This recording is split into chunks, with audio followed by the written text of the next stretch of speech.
All right, we're live. Hey, everyone. Welcome to another exciting discussion, conversation, presentation. Here, I'm excited to be joined today by, and here physically, I'm here with Darth Phaedrus. We've done a lot over the screens, over the interwaves, whatever you want to call it, the internet, and it's nice to be here physically in person. So yeah, today we're going to be jumping into a topic on orgone accumulators. So I just wanted to check in real quick since we are doing this live and just make sure, can y'all hear us okay? Are we coming through? Is everything coming through loud and clear? If we could get a 5-5 from the chat, that would be great. I see we've got Tracy, Paisley, Donadika, and Joanna here in the chat with us. Hey guys, welcome. So if I could just get a quick 5-5, let us know we're coming in loud and clear so that we can get started. And then we'll jump right in. Everybody hear us? Anybody there? Bueller. Great. Thank you, Angela. Thanks for the 5-5. All right. So yeah, as I mentioned, we're going to be talking about Orgone accumulators, or the Orgone box, which is a Wilhelm Reich developed technology that he basically brought back onto the surface from ancient technology. So we're going to be diving into this, and Darth has been diligent at putting together a presentation on this. So y'all are in for a treat as far as the magnitude of stuff discussed. And we took a look through, and there's not really a whole lot else on the internet with this much of a comprehensive look in at this level of detail for this piece of technology. So excited to unveil that and go through it. So yeah, without further ado, I think we'll just jump right into it. And Darth is going to be leading today, and so I'll just first welcome you welcome you to the show, brother. And yeah, do you have any opening comments for everybody? Oh, this day has been a long time in coming. I'm really excited to be presenting this information. Mr. Wilhelm Reich died over sharing this information with the world. There's a hidden physics that has been known by many great cultures in the past, and it's been lost for whatever reason. But it's been lost to our detriment. It's literally half the technology of the world is just gone, and it's time that we bring it back. And Mr. Wilhelm Reich, he's the first one to really discover it in detail and to utilize it and bring it up to modern times. So there's a lot of information, and it's useful information. I'm all about useful information. So I'm happy to bring it to you, and let's do it. Yeah, let's just jump right in. So yeah, Dart's going to be sharing screen on the sort of document that he put together, and we'll just be adding some commentary as we go through this. So sit back, relax. This PDF will be available for people to read through and download yourself. So just stay tuned for that. I'll make sure that all the links are in the description of the video and on any posts moving forward. So yeah, we'll just jump right into it. Okay, so here's a photo of Mr. Wilhelm Reich when he was younger, and there's a picture of an Orgone box, not literally, but the document that we're going to be discussing. I tried to make it as orderly and direct and to the point as possible. We get these advertisements on Facebook, where they're trying to advertise some miracle herb, and it's just some salesperson talking endlessly, and they never actually get to the point. This is going to be the opposite of that. This document is going to be very precise, to the point, and it should be answering questions before you could even think to ask them. So we're going to be discussing who exactly was Wilhelm Reich, what is Orgone Energy, is Orgone Energy useful, and if so, how? How did Wilhelm Reich rediscover Orgone Energy? What happened to it? Because we clearly don't have it today. Well, actually, we do, but we'll discuss that. What is the current status of Orgone Energy in the scientific community? Has there been any progress? Experiences, both positive and negative. For who and what can Orgone Energy be used for? For who and what can Orgone Energy not be used for? The principles of Orgone Energy, And then we'll probably stop there for the night. And then part two will be Orgone Energy devices, how to make and use them. And then where do we go from here? That'll be the second part. So we have our first quote from Mr. Wilhelm Reich. We cannot get around the fact that there is in nature another energy function, our so-called reversed orgonomic potential. Orgone energy flows from the weaker or lower to the stronger or higher system. That's completely backwards from the way that our current technology works. Our current technology works where the energy flows from the highest point to the lowest. So this is the opposite type of energy. And here we have a picture of Mr. Wilhelm Reich, and that is one of his cloud busters. It was a device that he used to modify the weather. Okay, who was Wilhelm Reich? Wilhelm Reich was born March 24th, 1897 in Ukraine, and he died November 3rd, 1957 in Pennsylvania, United States. He was actually murdered. He was a good man. He was a husband, a father, a Viennese psychiatrist, doctor, scientist, teacher, and a member of the second generation of analysts after Sigmund Freud. He authored several influential books and became one of the most radical figures in psychiatry. While Reich made many positive contributions to modern medicine, his greatest gift by far to the world was the rediscovery, knowledge, and utilization of the Orgone force. So there was a letter signed by 17 medical doctors in 1949, and they said, "We consider the discovery of Orgone energy among the greatest events in human history." And that letter was presented at his trial when I believe the FDA was trying to call him a quack and trying to discredit him. The second quote is, "The Orgone Accumulator is the most important single discovery in the history of medicine, bar none." That was Theodore P. Wolfe, MD, from Emotional Plague versus Orgone Biophysics in 1948. That's a heavy thing to say that this is the most important discovery, because there's been a lot of discoveries that have been important, but Orgone is right up there. Here we have a timeline of his life. We won't go into that too much, or actually at all, but this document will be posted, and you'll be able to look at that. As far as knowing the type of man that he was, here's another quote. "Follow the voice of your heart, even if it leads you off the path of timid souls. Do not become hard and embittered, even if life tortures you at times. There is only one thing that counts: to live one's life well and happily." Wilhelm Reich. And there's a picture of him teaching at his desk. This is the type of man that he was. He could have weaponized his technology, but he didn't. He taught people how to make the world a better place, and he was a kind and gentle soul. And they horribly, horribly slandered him. Okay. What is Orgone energy? Here we have a picture of it. It can be captured and it can be photographed. According to Reich, Orgone energy is the universal life force. And here's some, from his notes, here's some properties of Orgone energy. It fills all space. It's mass-free, primordial in nature, penetrates all matter, but at different rates of speed. That means you can manipulate it. Spontaneously pulsates, expands, and contracts, and flows with a spinning wave characteristics. That means it's related to the scalar wave. Directly observable and measurable. Negatively entropic. I put a red arrow there. That's a big deal. That's where the magic is. Strong mutual affinity and attraction to and by water. Accumulated naturally by living organisms through food, water, breath, and through the skin.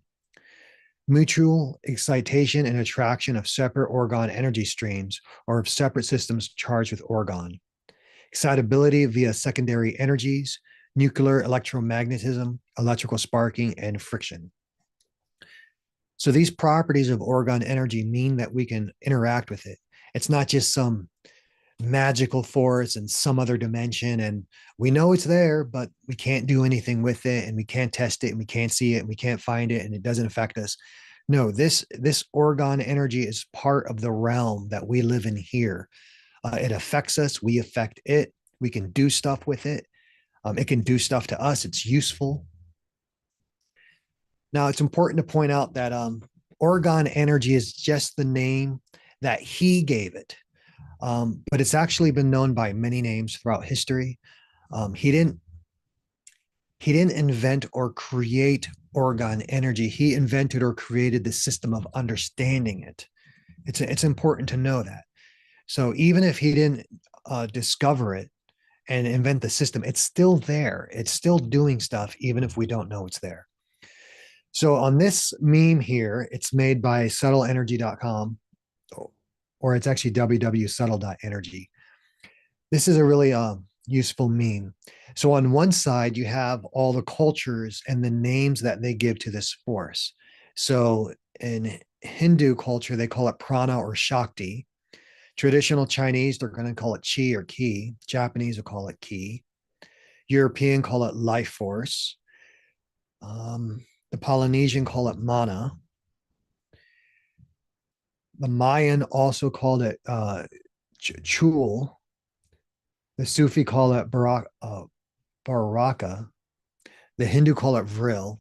So it's in every culture. The Christians call it the Holy Spirit. Now, science or modern Western technology, they have different names for it.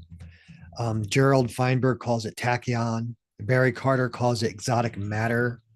Here we have Wilhelm Reich. He calls it orgone. Let me see if we can find Tesla. Is Tesla on the chart?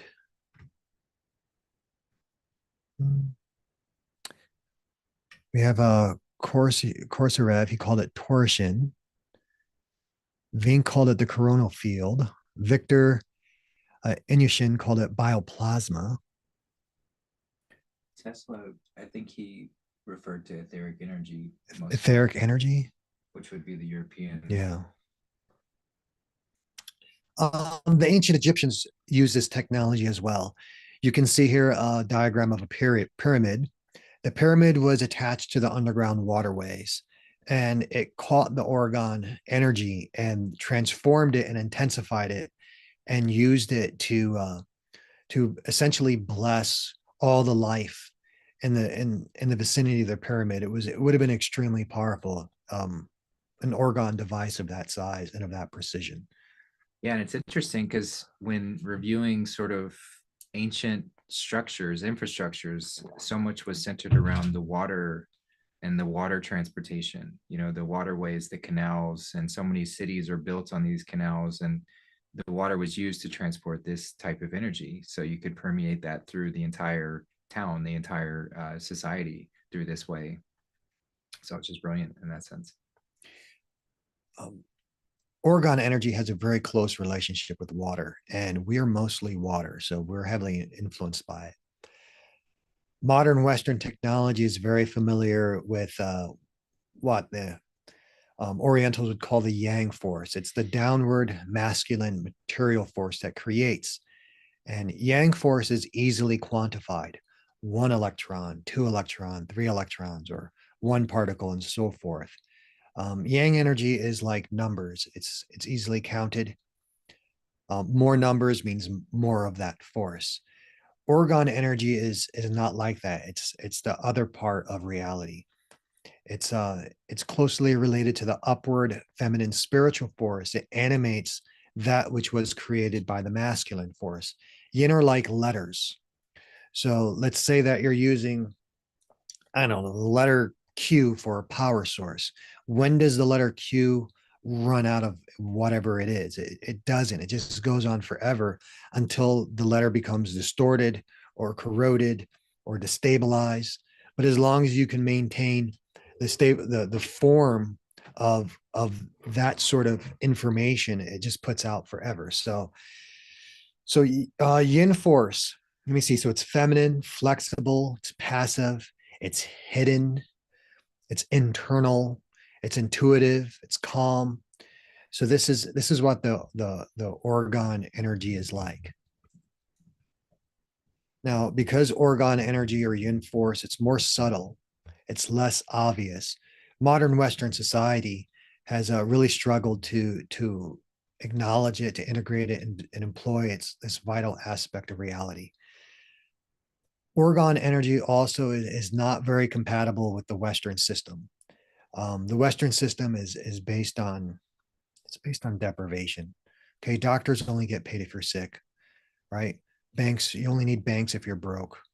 Okay, you only need the education system if you're ignorant. So It's a scarcity based system. yeah, it's a scarcity based system. Orgone energy isn't really compatible with that sort of thing. So when we bring this technology back, and it is coming back, it's unstoppable, it's going to happen, it's going to transform the entire world. Here's another quote from Mr. Wilhelm Reich. Scientific theory is a contrived foothold in the chaos of living phenomena. It's a really intelligent thing for him to say, because science is ultimately a theory. So any definition that you make, and that's what science is, it's a definition. Any definition you make is going to fall short of the infinite possibility that is reality.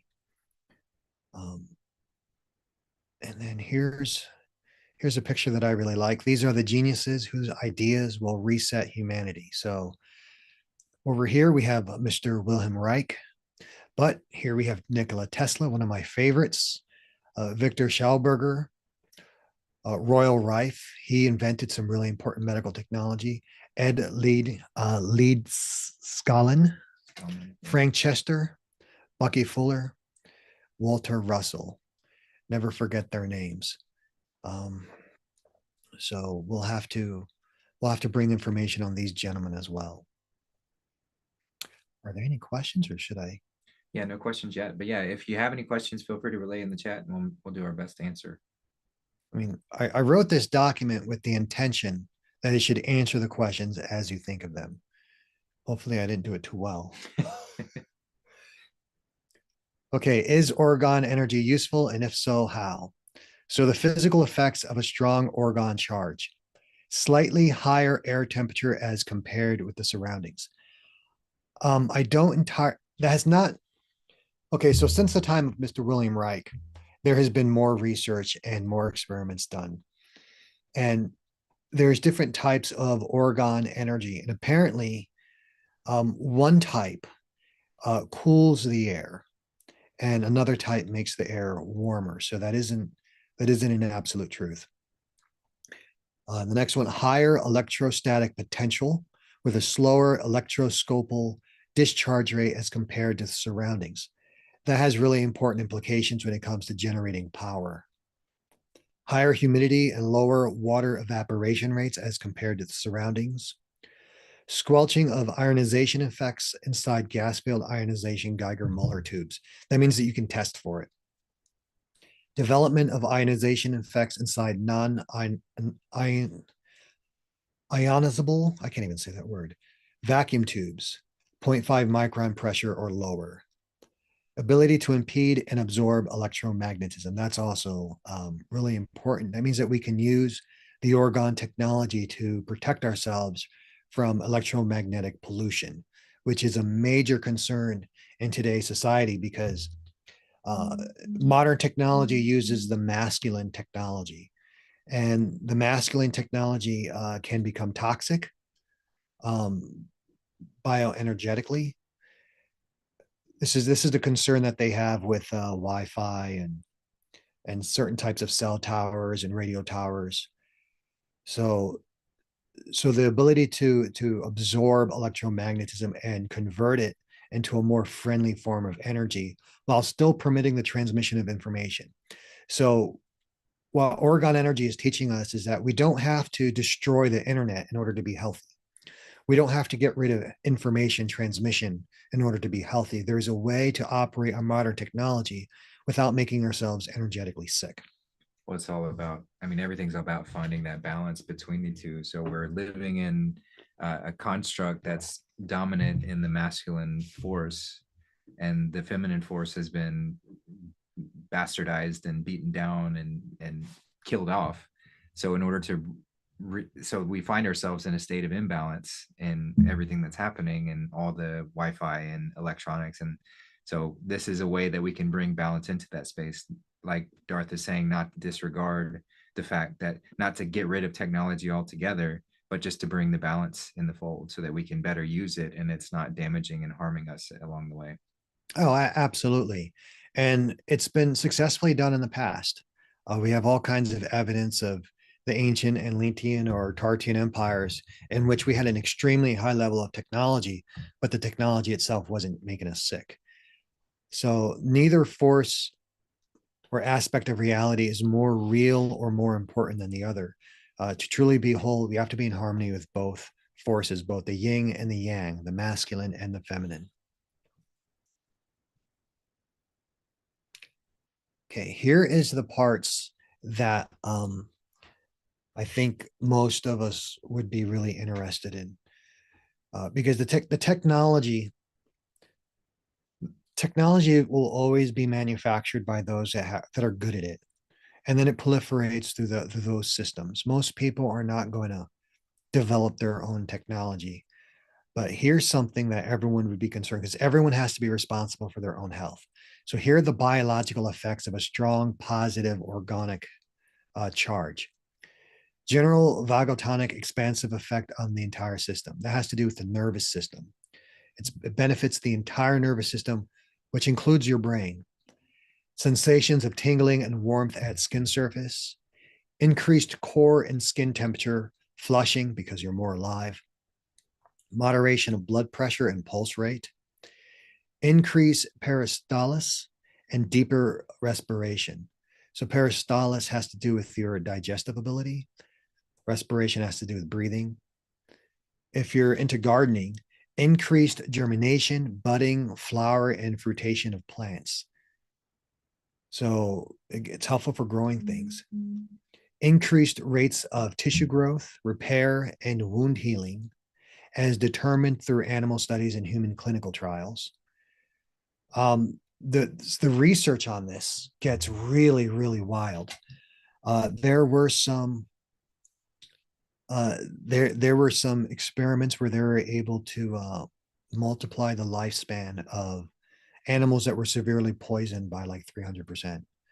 There were other researchers that were able to get animals that don't normally regrow limbs to actually do so. It never got to human testing.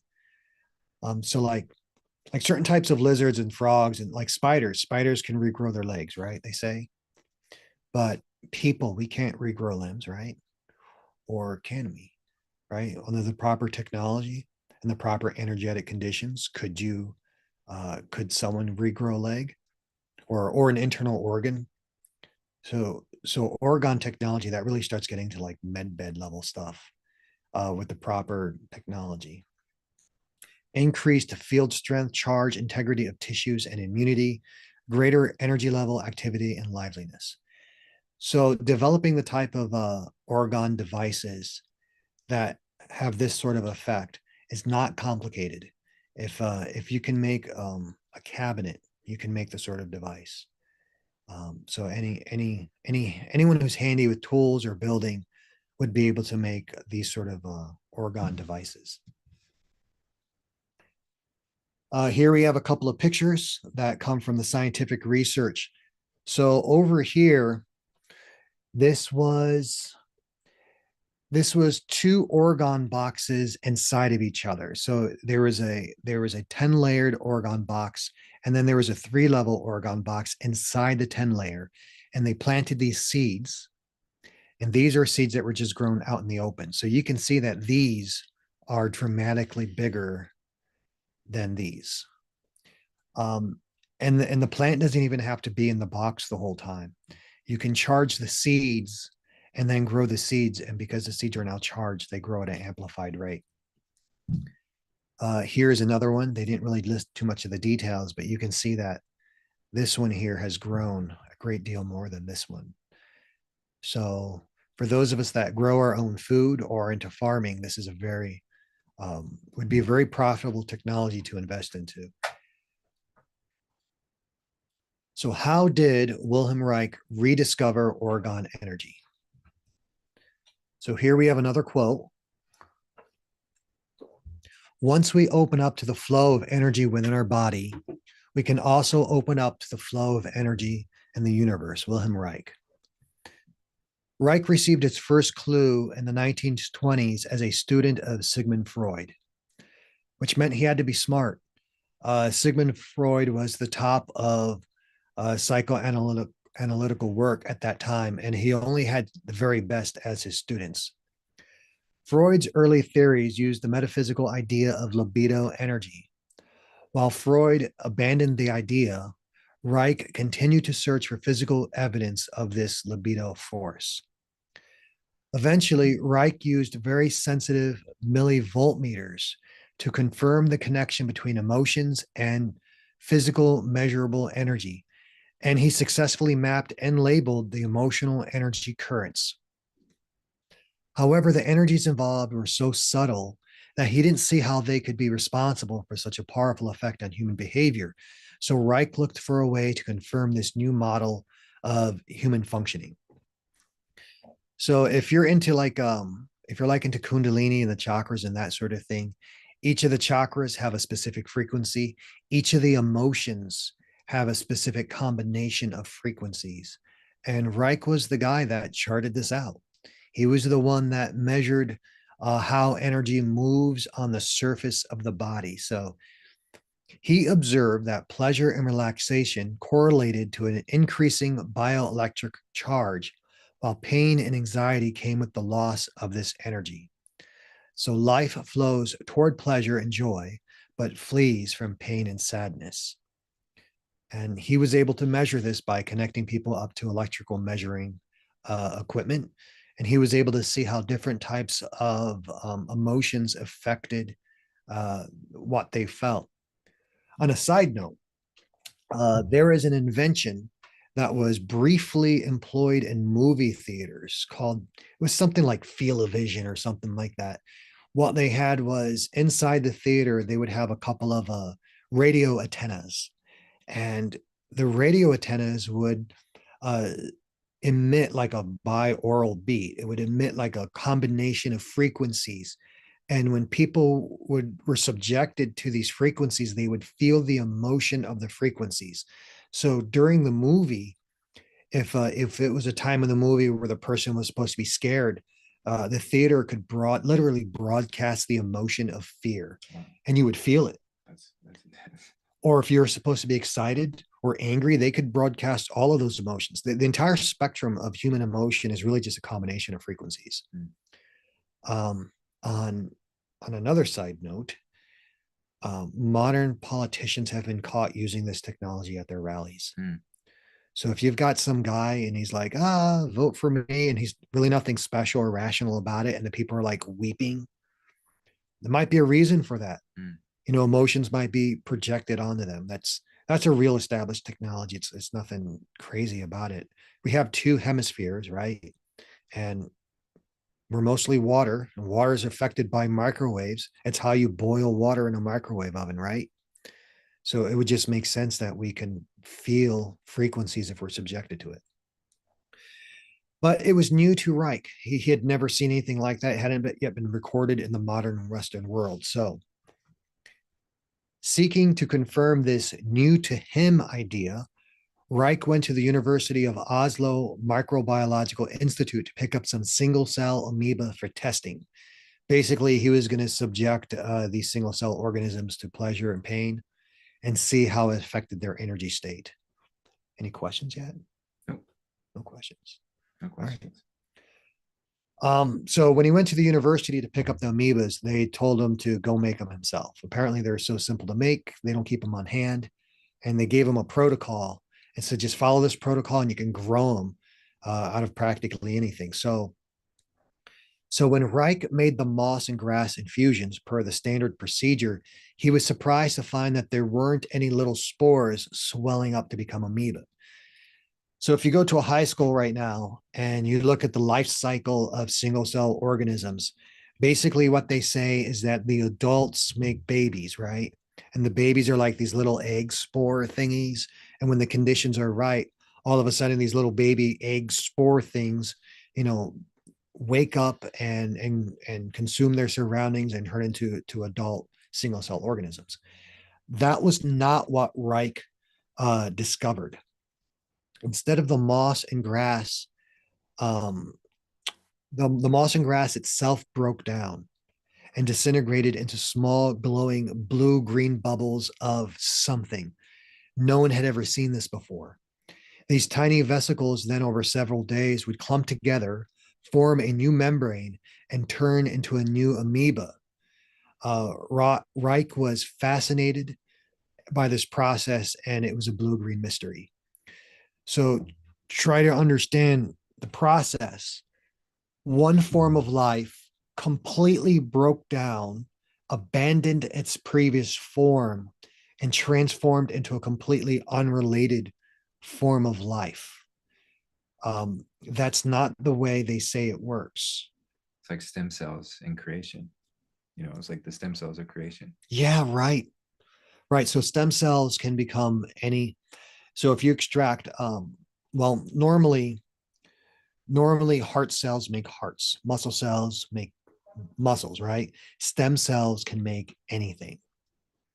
And when you're first an egg and then you get fertilized, you have one cell, then two, then four, then eight, and those original cells are stem cells because they're not anything yet. And then eventually one of those stem cells starts pulsating, and then there's two pulsating ones, and then four pulsating ones, and eventually those clumps of cells become a heart. But this was not that. This was something breaking down all the way down to a nearly purely energetic state, and then coming out of that energetic state and transforming into a completely different form of life. It would be like if we broke a horse down to its individual molecules, its individual atoms, broke it down further until it was a completely energetic state. And then we looked at it and the horse turned into a monkey or a cat. Okay, so where did the information, because even the information to make a single cell organism, the genetic code of an amoeba is 98% the same as yours. So where did that information come from? Because the grass and the moss was completely broken down. That genetic code was completely destroyed. And it would be like a chicken egg popping out I don't know, an orangutan or something. Where does the information come from? It was a huge mystery. All right. He discovered that many materials, both organic and inorganic, could break down into this form. To prove this, he developed a series of extracting protocols and procedures to demonstrate this truth. The discovery was repeated by other scientists and presented to the French Academy of Science in 1938. So this blue-green bubbles of energy and the fact that life could spontaneously come out of it. It was like if evolution was true, which it's not, but if it was true, it would be like seeing that first single cell organism come out of the swamp when there was no life, nothing organized before. It was a spontaneous organization of life, and it shook the world at 1938. Reich named the little blue energy forms bions. Soon Reich figured out how to make many bions, isolate their energy, and how to accumulate it, and even make it visible at night. These experiments have now been widely repeated many times all over the world. It's not complicated to do. And actually, one of the processes is it's called like making a bion pouch. And you follow the procedure, and the material in the pouch breaks down into bions. The bions emit the orgone energy, and you can, like, if you have that pouch like on something that's sore, that orgone energy will spontaneously like make it better, because that's what this energy does. It's the creative force. So remember that the masculine force creates matter, but then the feminine force animates that matter and turns it into life. Without the feminine force, they would just be inanimate matter everywhere. All right, let me see. So Reich spent much time working with this new Bion Energy and soon learned its secrets. Bion Energy was not detectable using regular nuclear or radiation methods, but could give someone a tan through clothing. Bion Energy could impart a magnetic charge on nearby iron and a static electric charge on non-conductors. Film stored nearby would fog. Then he discovered that metals attracted then repulsed to Bion Energy, while organic materials attracted and held onto it. So over here we have a diagram of a simple Bion Energy or Orgone Energy accumulator. And what it is, it's just alternating levels of inorganic and organic materials. It's modern science would call this a dielectric capacitor. So basically, the outer level is your first organic material, and it attracts the energy. The next level is metallic, and that pulls it and passes it through to the next one. And as it gets more and more to the center, it just gets more concentrated. So inside, you would have a high degree of Bion energy, and anything in the inside of this dielectric capacitor would be subjected to that energy and then benefit from the effects. So he just later called Bion Orgone. Correct. Same thing, right? Well, the bions are the individual particles of it. Okay. Not that it's a particle, but Well, not that it's a particle, but like it's like the concentration point. It's yeah. So like if you take something living, something that's alive that has the life energy in it, and you break it down into like it's break it down to it's completely dissolved. What's left is this are little bubbles of bion, little blue green floating energy bubbles. But the energy bubbles emit a radiation. They radiate some sort of energy, and the energy is called orgone. Does that make sense? Yeah. So Reich decided to try to use this principle to try to separate and store the bion energy apart from the bions themselves. But to his astonishment, the energy seemed to already always be present everywhere. Reich called this new energy orgone and developed ways to passively gather, concentrate, and store orgone, not using electricity, magnetism, or nuclear employment. This was done mostly through multiple layering of metallic and organic layers. These special enclosures were then called Orgone Accumulators. Reich then also invented other tools such as orgone wands, shooters, generators, and transformers, even running electric motors and circuits. He also learned the difference between different types of orgone energy.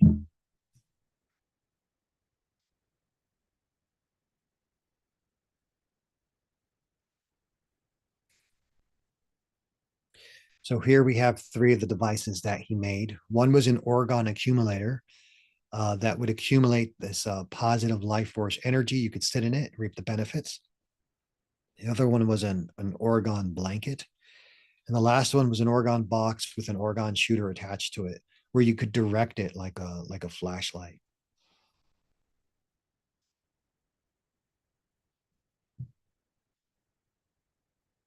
Yeah, imagine farmers having that Orgone shooter and just going around their crops and blasting with some good energy to whomever, to whatever they were growing.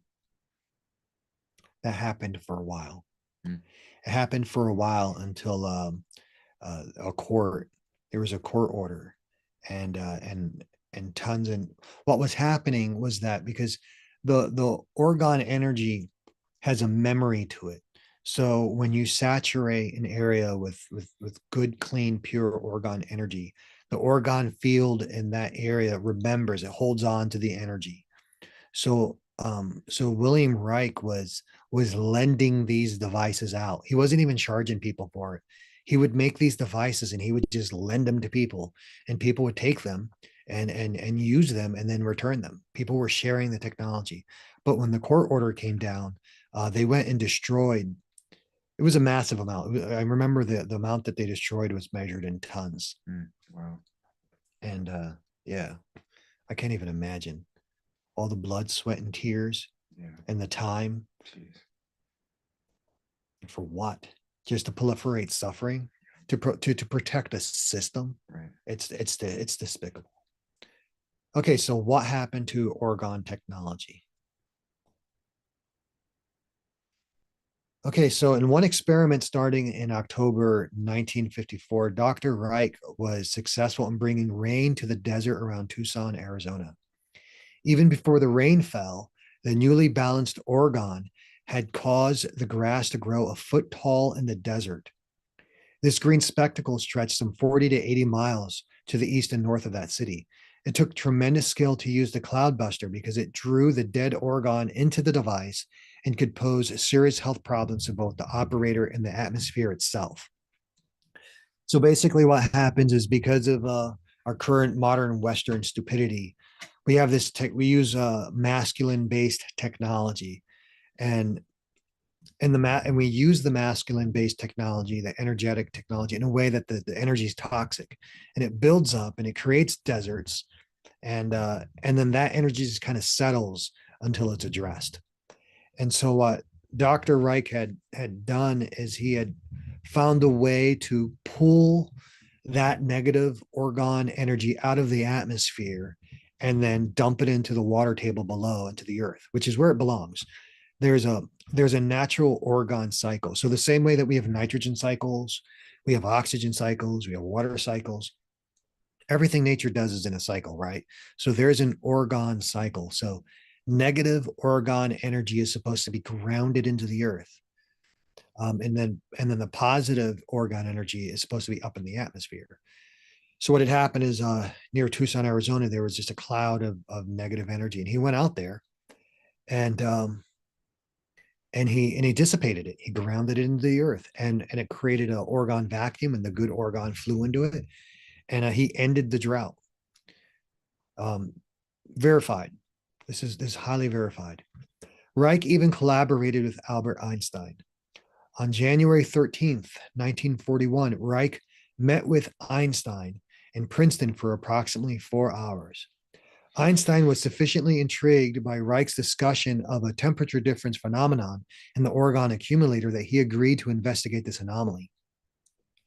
Einstein agreed with Reich, acknowledging that if an object's temperature could be raised without an apparent heating source, it would violate the laws of thermodynamics, constituting a major discovery, and stating that this was, in Einstein's words, a bomb in physics. Reich supplied Einstein with two of his orgone boxes, one that was stripped down to compare temperatures.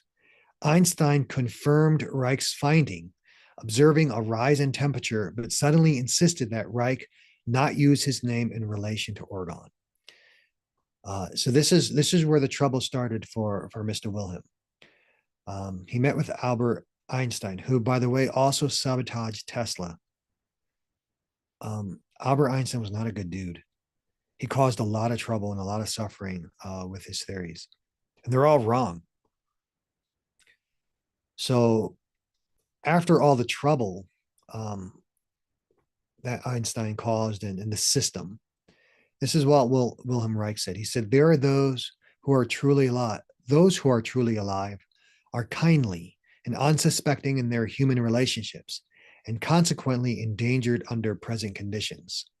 They assume that others think and act generously, kindly, and helpfully in accordance with the laws of life. This natural attitude, fundamental to healthy children as well as primitive man, inevitably represents a great danger in the struggle for a rational way of life, as long as the emotional plague subsists, because the plague ridden impute their own manner of thinking and acting on their fellow men.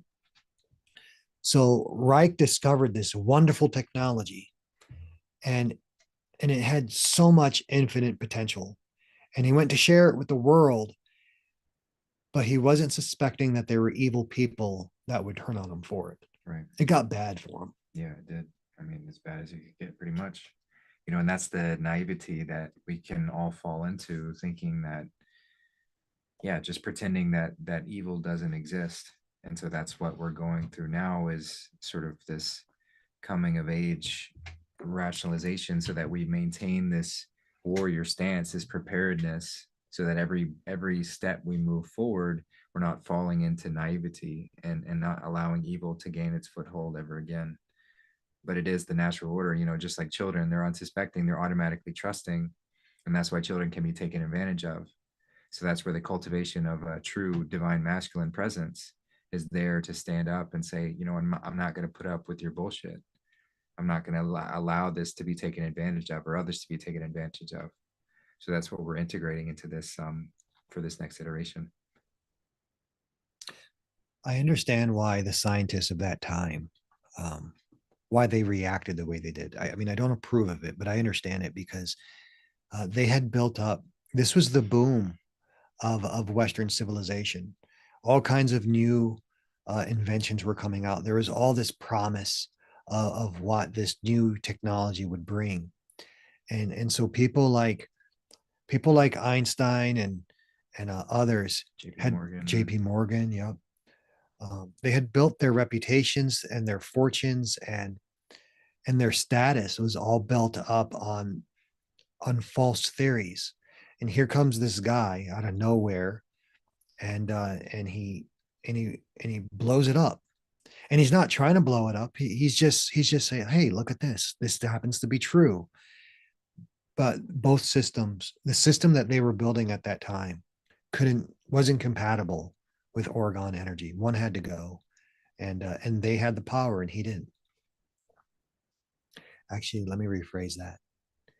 He didn't use the power that he had because he was a kind and gentle man, but he could have, but he didn't. Well, he didn't have the power of greed, which was imbued in the system that had been created, because what he was offering was abundant and free, and what he was up against was had that false scarcity system and could be imposed. And Yeah, but he didn't weaponize his technology or his knowledge, and he could have. Right. Just like Nikola Tesla. Nikola Tesla also had the capacity to build horrific weapons, and he didn't. Nikola Tesla could have held the world hostage for unimaginable wealth, but he didn't. And it was the same with Wilhelm Reich. They both were kind and gentle men. All right, so after Einstein found out about this right around that time, rather than embracing Dr. Reich's discoveries, the political and scientific collective responded with levels of anger and derision that bordered on hatred. Rather than conducting investigations of their own and furthering the knowledge of Orgone Energy for the betterment of mankind, the scientific community led the charge to destroy any documents that even mentioned the word orgone. Not all scientists. There were, as mentioned at the beginning of this document, there were 17 that testified at his trial, wrote letters. Scientists individually verified his work and tried to move forward. But as a whole, this system went nuts. What interesting that there were 17. Yes. That backed him. Yeah, that interesting number that is. So the Orgone Energy does not exist. That was Judge John D. Clifford from a 1954 U.S. court ruling in which all of Dr. Reich's books and research journals were banned and ordered burned in incinerators. Reich was sent to a federal penitentiary where he died. So here's another quote from Mr. Reich. "You let men in power assume power for the little man, but you yourself remain silent. You give men in power or impotent people with evil intentions the power to represent you. Only too late do you realize that again and again you're being defrauded." I think there are a lot of people that feel that way today. More and more people are waking up. Yep. Wilhelm Reich unfortunately became one of the crushed down victims of the deadly mid-20th century medical academic assault upon unorthodox scientific discovery. It wasn't just him, there were several. Significant social forces were at work, but not according to the usual politically correct narratives. In the decades since his death, many publications spread the misconception that Reich was destroyed by an American conservatism, right-wing McCarthyites and such. Historical research has shown that this be untrue.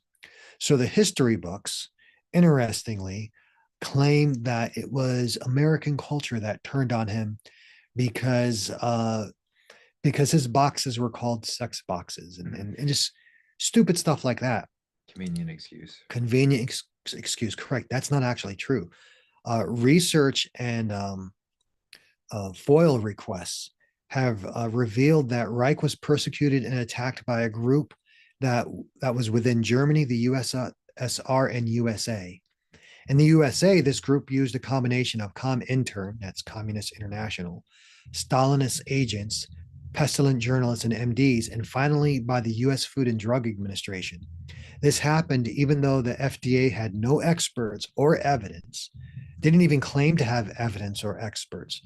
And all of Reich's patients refused to testify against him and claimed great benefit from Orgone. So they basically, by fiat, declared his technology illegal. It was horribly unlawful and unconstitutional what they did, and they didn't have any witnesses, they didn't have any testimony, they didn't have any experts. Basically, just the judge basically said because he says so. Yeah. The FDA was mounting its case against Reich, aimed at silencing him on the question of Orgone Energy. He had been ordered by the FDA and federal courts to cease distribution of the Orgone Accumulator. When an assistant, Dr. Michael Silvert, transported one of the devices across state lines, he and Reich were charged with the violation of the court injunction. Unbelievably, the 59-year-old scientist, researcher, and teacher was sentenced to 2 years in prison, and this proved to be a death sentence.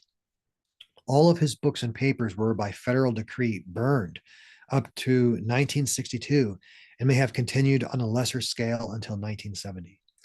The government of the United States had declared that Orgone did not exist, and Orgone was the only word that was necessary to appear in print to qualify the material as worthy of destruction.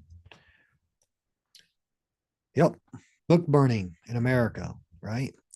Mr. Reich actually had his books burned in both Germany and the United States and Russia, or the USSR at that time. So there was a common element in all three of these governments.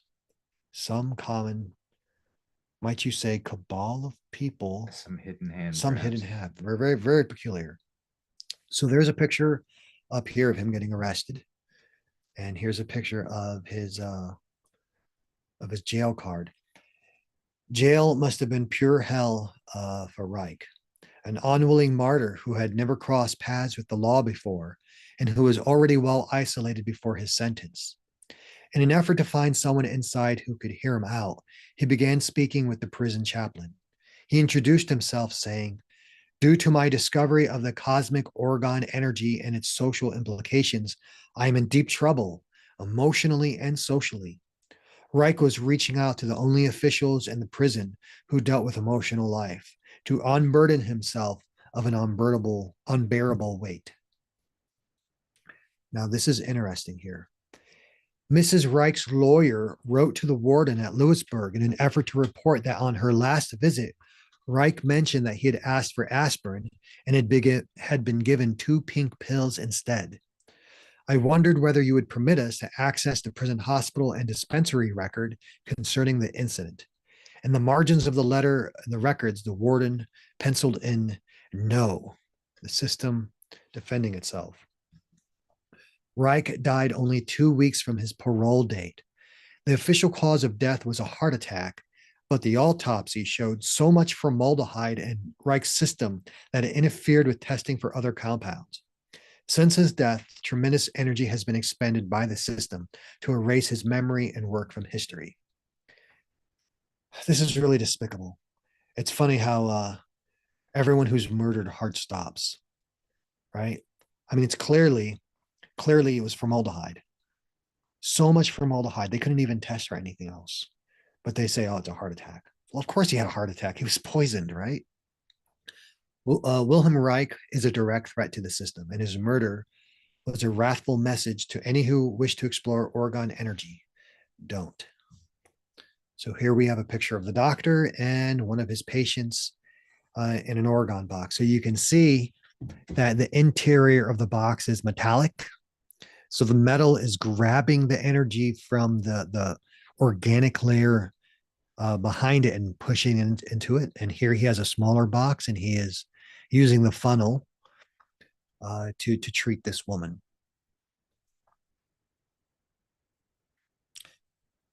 Okay, so now that was the past. Let's jump up to the present. What is the current status of Orgone Energy in the scientific community? Has there been any progress? I see comments over there. No questions. No questions. Okay. Just commenting on the fact that this same story happened to both Reich and Nikola Tesla and Yes. so many others on that list, and countless others who have tried to put forward something helpful, something abundant, and the system built on profit and scarcity and death has to fight back these things, because as soon as they catch hold, then the system crumbles. Right. So they have to desperately fight them off every step of the way. And, the technology that, so in the second part, we're going to actually be building devices and showing how devices can be built, right? So these devices are the type of devices that children could make. They're not complicated. In fact, maybe we'll have my children Yeah, make some, especially right? the blanket. I mean, that's one of the Yeah, simplest my ways of girls could anyone do can make that. it. Yeah. All right, so what's the current status of Orgone Energy? Reich used very high magnifications between 3,500 and 4,500 power and did not use antimicrobiologicals to kill the sample. This is very different from the average microbiologists who to this day still kill and sterilize all their samples with religious fever and see no value in a light microscope above 1,000 power. Even the standard electron microscope cannot produce images of living specimens. Many doctors' offices do not even have a microscope. And horrifically, in some places, it's actually illegal for a doctor to have a microscope above a certain power. So at first, Orgone research came to a complete stop and went underground. This really shows the nature of the modern education system. People are educated just to the point that they can operate within the system, but not enough to actually understand why things work the way that they do. So if you're a doctor, and even if you have good intentions, and you're a good person, if your microscope doesn't go above 1,000 power, it's not strong enough to see the bions. And even if you're going to use an electron microscope, all the samples are dead, so there's no bions. And most testing goes out to the lab, so the doctors aren't even looking at the testing themselves. Yeah, I don't know if any of y'all have seen the show Silo, or if you've seen that season, Darth. It's a phenomenal show, but in it, this society lives underground, and what's imposed on them is no magnification after a certain level, and they're very strict about that. Anything that's caught has to be brought forward, and people are sent to jail and whatever. So it's just showing the truth about what we've been living in this silo, this false construct where all of these limitations are imposed to keep us away from the truth that we're not limited, that this creation is abundant, it's unlimited. In the show, can we ask what the reason is, or is that a spoiler? um yeah, it's kind of a All spoiler. right, never It's mind. kind of a spoiler. I mean, it's just a great allegory and reference for what we're going through and what we have been going through. It's a phenomenal show. I highly recommend it, but it just reminded me of that. There's another reason why doctors in the modern Western world are not allowed to have powerful microscopes, because patients that have the big C, when you look at the big C under a certain power microscope, it looks identical to parasites. All right, I'm not going to go any further in that. So ultimately, however, the attempt to erase Wilhelm Reich and Orgone from history has failed. The system failed. In modern times, many researchers, doctors, and various professionals all over the world have turned to the surviving Orgone papers and reconstructed Reich's work. And when I was the first time I heard of Wilhelm Reich, I was 10 years old, talking to a university professor by the name of Mr. Johansson, and he's the one who first told me about Wilhelm Reich. So he knew, and he told me all about it. And then yesterday, or was it the day before, I spoke to a wonderful woman who has been teaching and using Wilhelm Reich's technology for over 30 years. And we had a beautiful conversation. So they failed in eliminating all the knowledge. But she's asked to keep her name private, and she's kept her name pretty much under wraps because of Yeah. how diligent the system is in going Yeah. after that. It wasn't easy to find her. Even talking about this kind of stuff in a presentation is, it's not risky at this point, Not but anymore. but even speaking about it on, these platforms or whatever else, I will just say this is for entertainment purposes only. Yes. Yes. I'm very entertained right we're now. we're just here talking about entertainment for fantastical things. Yes. But yeah, it's interesting to see how much the system has clamped down over the years, and we can definitely feel those clamps lessening, and they have to a great degree. But soon enough we'll see that all of this will come back flooding back to the surface, because it's all based on ancient technology. This isn't anything new.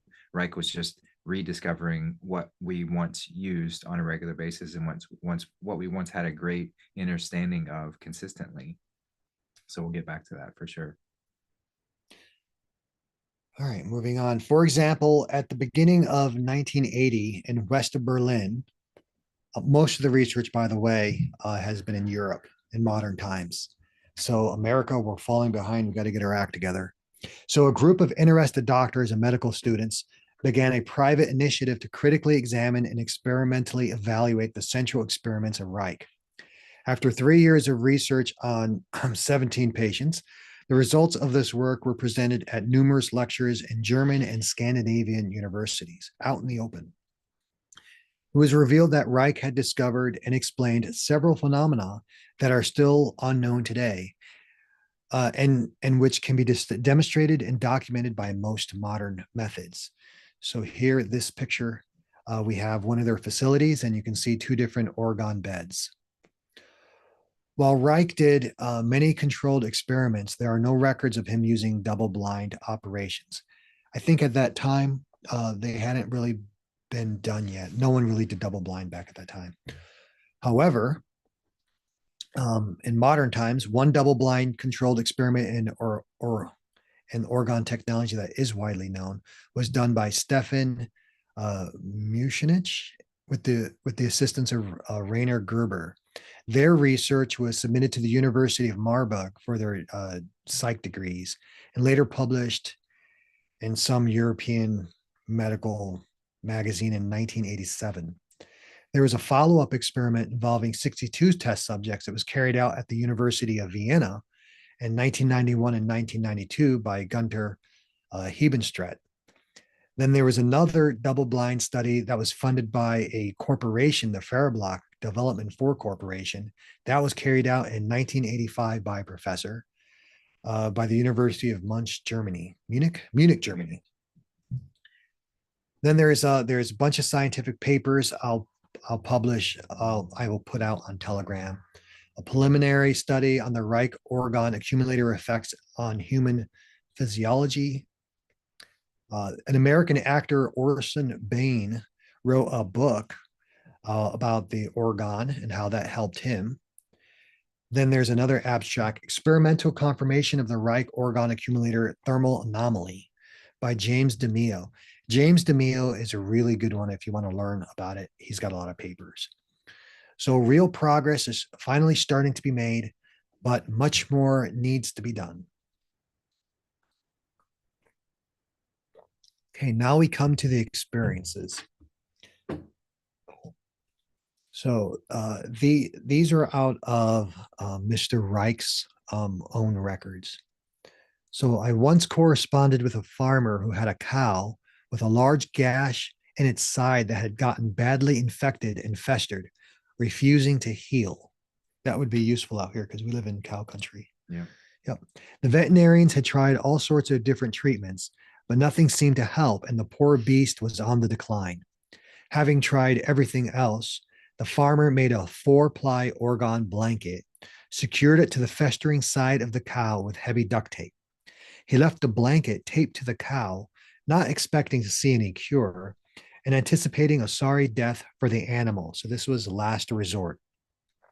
However, within a few days, the blanket had fallen off, revealing a large scab over the sore. He treated the cow a few more times with a new blanket and says that today you can hardly find a scar on the lively beast. So as farming applications, or for humans too, if a human has an injury or scar and you're looking to heal it. So that's one. Here's another that I suspect a lot of people could use today. In another case, a 23-year-old woman had been under conventional medical treatment for severe genital herpes for several years, but without any relief from the persisting genital lesions. She sat in the accumulator once using a tube-type vaginal shooter wand. Within days of this, her lesions began to dry up and heal, leaving her symptom-free for the first time in years. She remained free of symptoms for at least several years thereafter. One treatment. So you could see why the pharmaceutical companies would hate this, because they prefer medicine that they have to sell you over and over and over and over again. Right. But something that's basically you make the device, and then once you make the device, it's made, so you don't have to keep remaking it. You use the device once, so you don't have to keep reusing it. No cost to upkeep. No cost. The energy in the device was free, right? Because it's already present everywhere. So how do you make money on it? Well, there's a few $1 billion down the tube. Yeah. All right. So here's one showing the limitations of the technology at the time. In another case, an elderly man with fibrosis of the lung related to a lifetime of smoking and emotional holding in the chest was predicted to die within a few weeks. He was on oxygen and could not speak more than a few words at a time or walk very far, given his inability to get a good breath. He began to use an orgone blanket and large box type accumulator. Within a few weeks, he was up and about, rowing his small fishing boat. He reported that the only time he could get a good breath was when he was inside the accumulator or when the blanket was on his chest. Many of his symptoms were relieved from the orgone therapy, and he remained active for many months thereafter. However, his condition worsened after he was put on an experimental medication by the doctors, prednisone. He died shortly thereafter. Again, no miracles were observed given his original terminal condition, but a good deal of comfort and relief and an additional 6 months of life. I disagree. I think 6 months of life that's a miracle. Yeah, well, and it says that it was the experimental medication that likely led to his decline. You know, like this is he found relief and then he decided to go back to the conventional. And did he continue to smoke?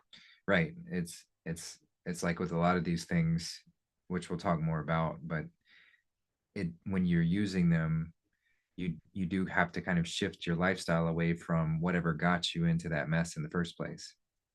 It's like if you just continue, if you go through and heal something and then you go back to smoking or eating toxic whatever, you can't expect continuous relief, but it will certainly boost your chances of working through something. All right, here's another experiment that or experience that shows the emotional aspect of it. So there was, let me see here. All right, so word got around, and then Dr. Reich got a referral. So it was a 19-year-old female who had a benign tumor of the breast measuring about 1 inch in diameter. Now, the tumor had developed after she became pregnant out of wedlock several years before. Back then, that was still a big deal.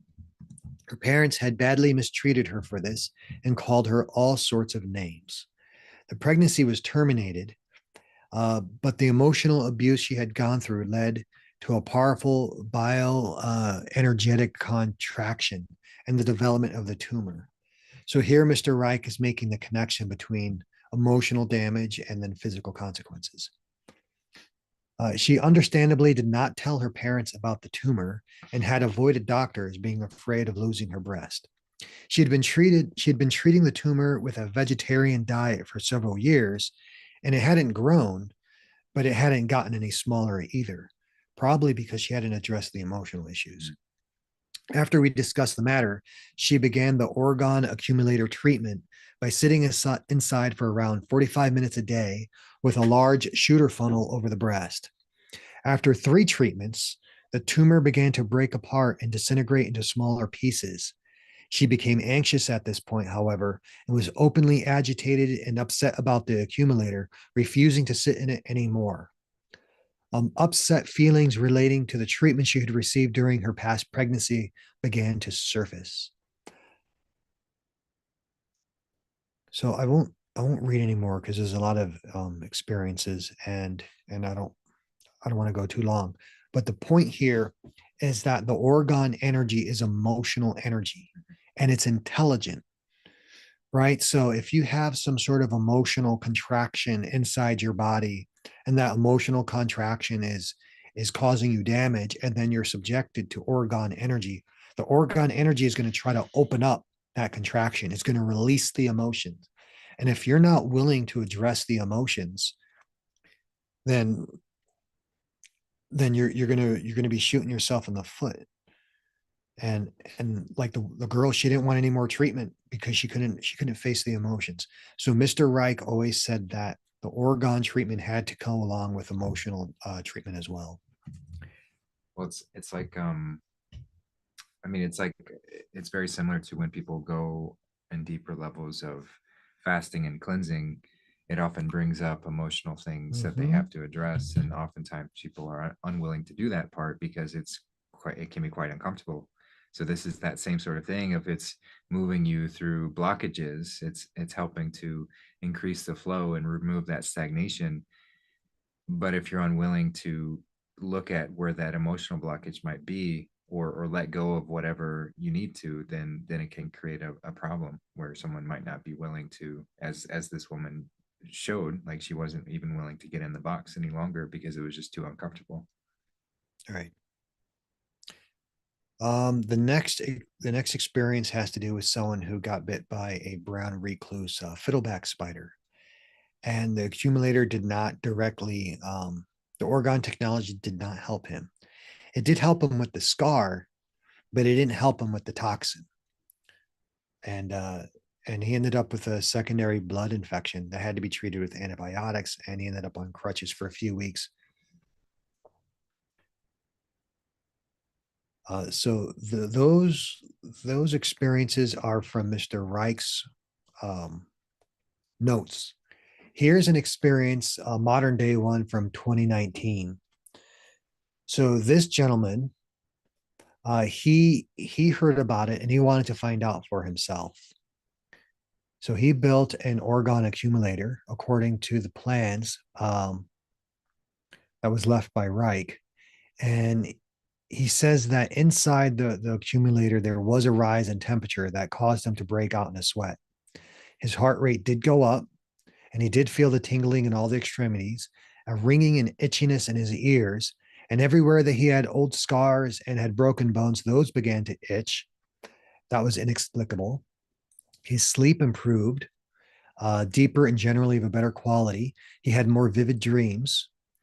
He was in the Orgone accumulator for a few minutes to almost an hour, um, and he can't report any negative effects, except that when he did overcharge, he got a little nauseous. He wasn't a particularly sick person, so there wasn't any miracles for him. But he does say that there is a serious boost in his creativity, clarity of thought, speedily healing of wounds, and a major boost in his energy levels. So he says that his Orgone accumulator acts like a battery charger for humans. That's what I've been saying. He also says that in his garden, his plants and trees are showing increased growth and a general improvement of foliage. Like that's what the pyramids in Egypt were supposed to do, make everything grow.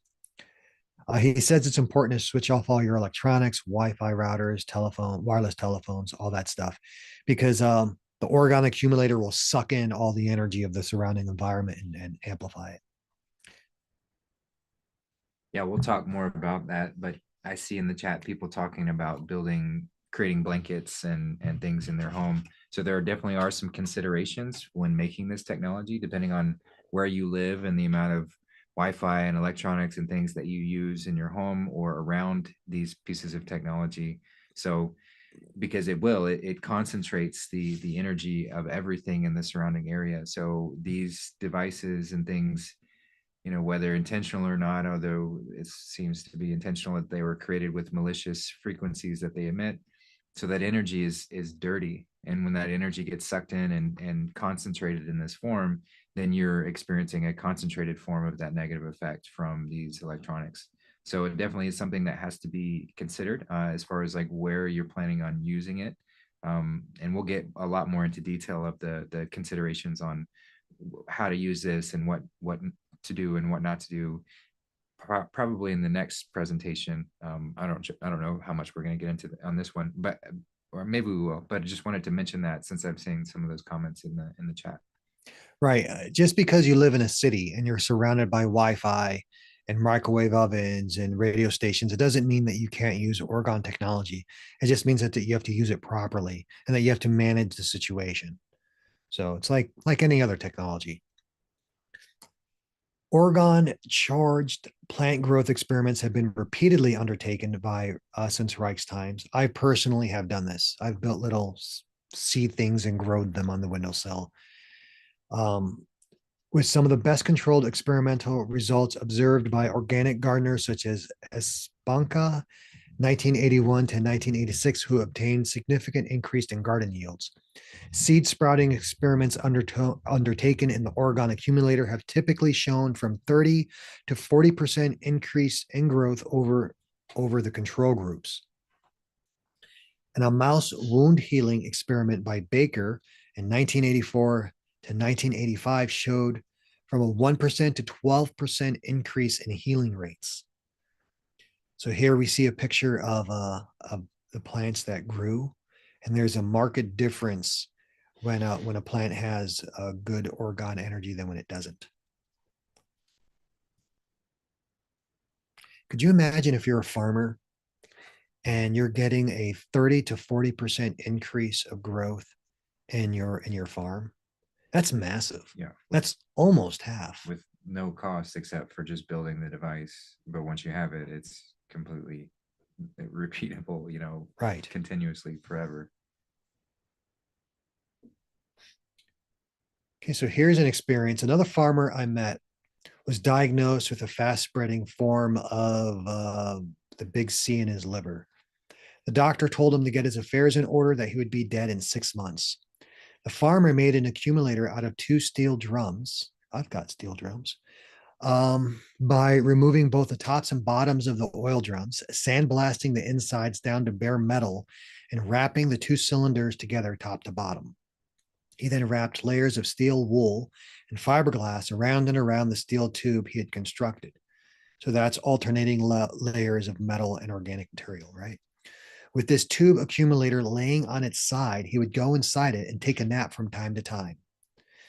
Dr. DeMail, he told me, I object to your caution about not staying inside the accumulator for 7 hours at a wait, hold on, for not staying inside the accumulator for more than 30 to 45 minutes.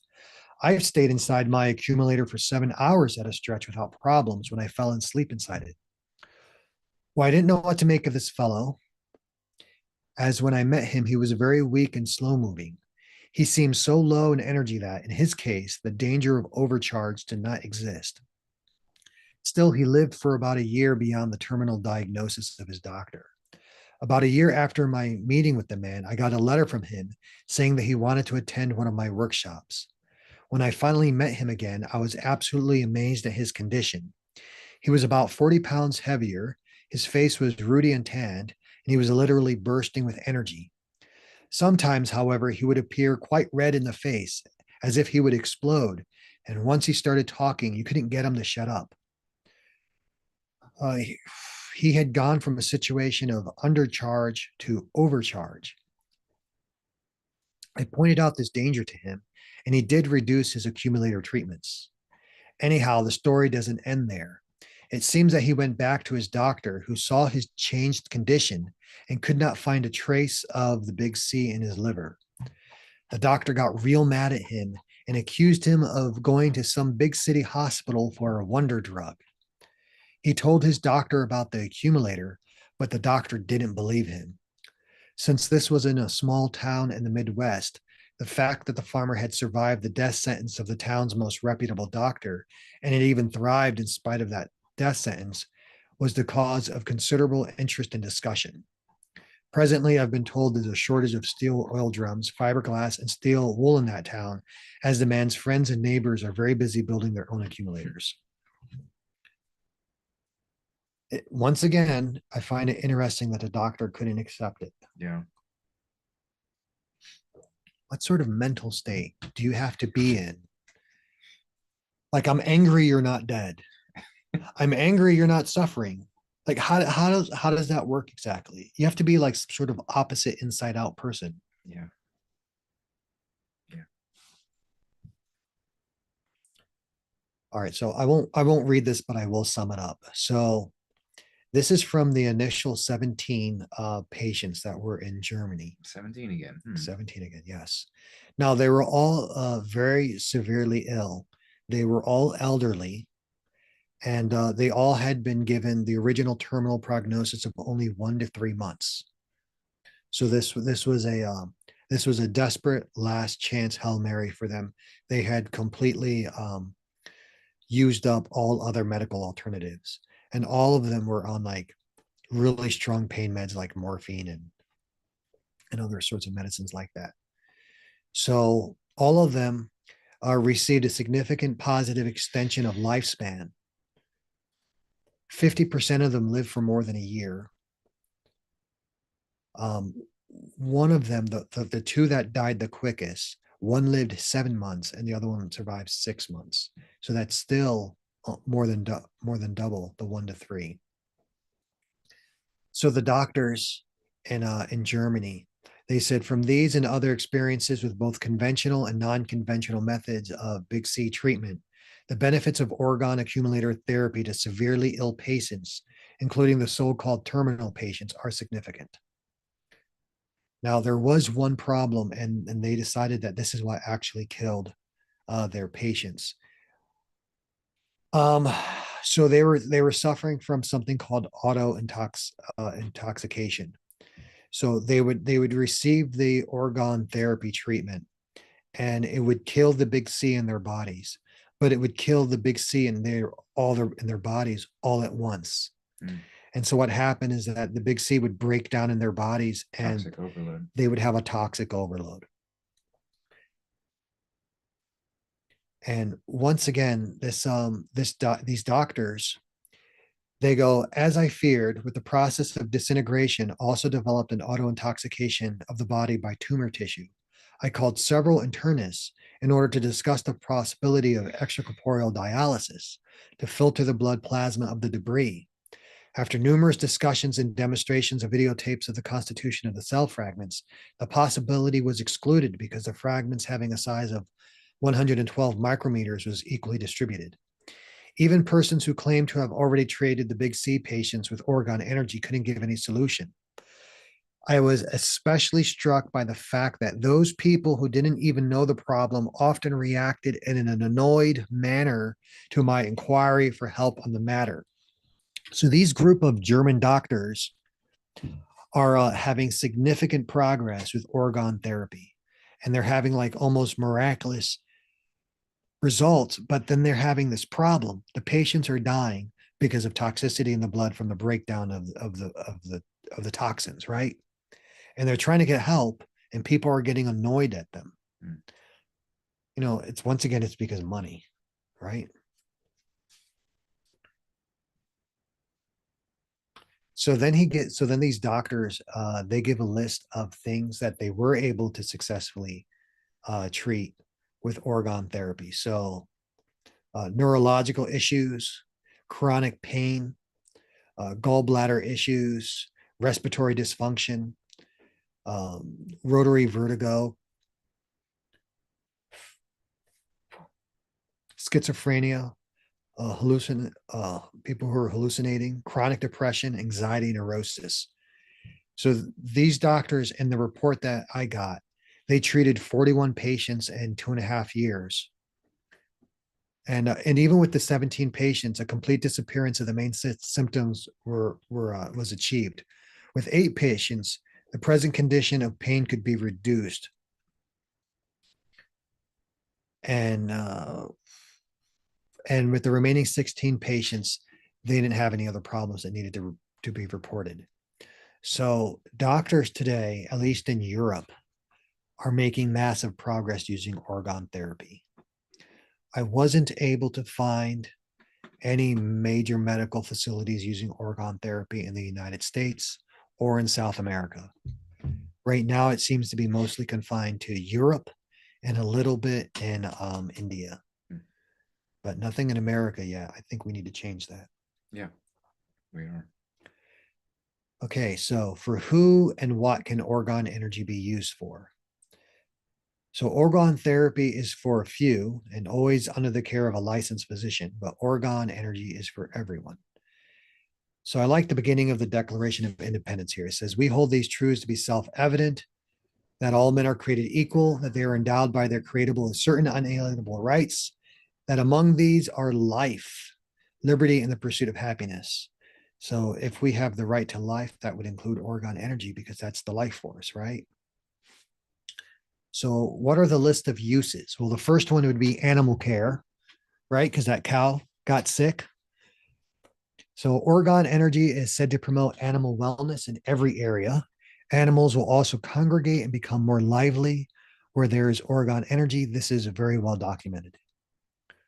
Home gardens.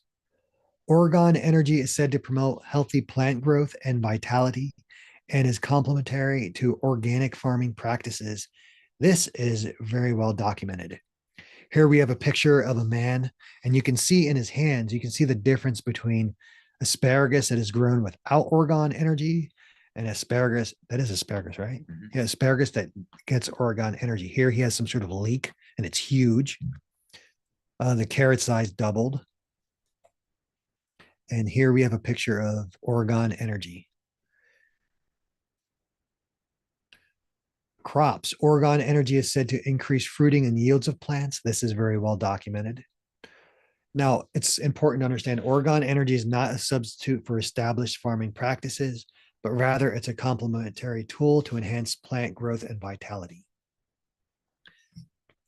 Food and herb charging and preservation. Orgone energy is said to extend the freshness of food and organic supplies, retard decomposition, and give food a better taste. This is well documented.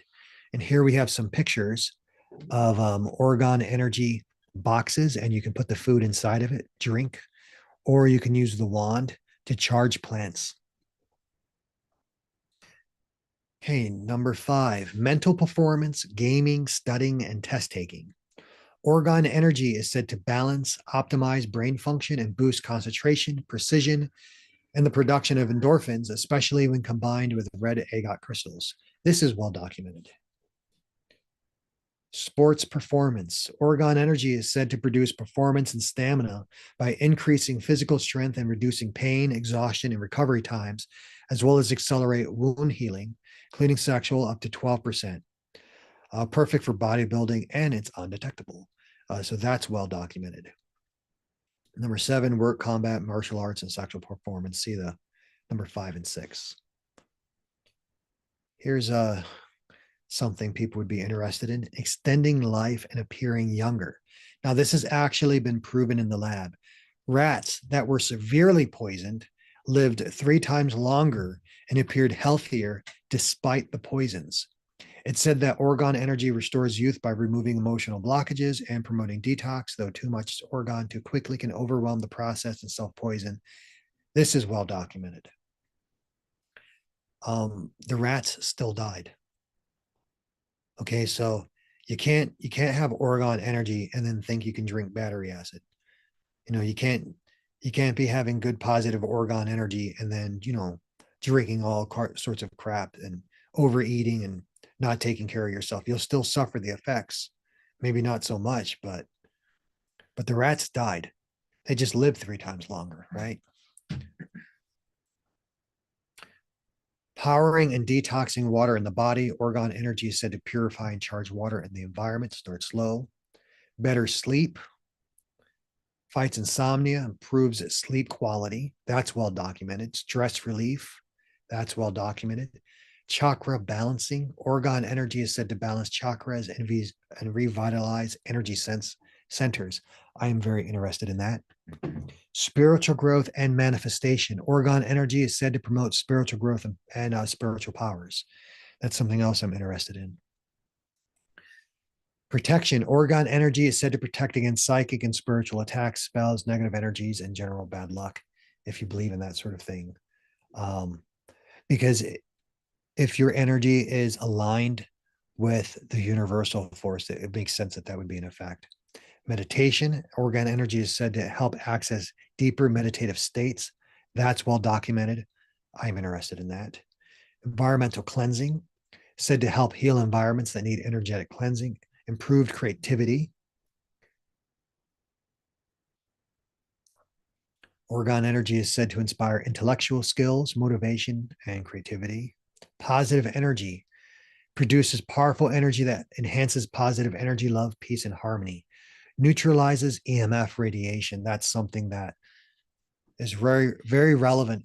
Even if, okay, so let's say modern Western civilization fully adapts Orgone Energy. We're not going to be abandoning masculine energy technology. So we're still going to need this. Enhance lucid dreaming. Orgone Energy, when combined with Herkimer diamonds, apophyli, kyanite, or amethyst, has been known to induce lucid dreaming and astral travel. This is well documented. I'd like to try that. Stabilize the weather. Orgone Energy maintains a balance in the weather. If distributed in large quantities, it can bring more rain, normalize weather patterns, reduce light storms, helps to bring clear blue sky and healthy puffy clouds. This is extremely well documented. Here's a picture of Mr. Reich and one of his cloud busters.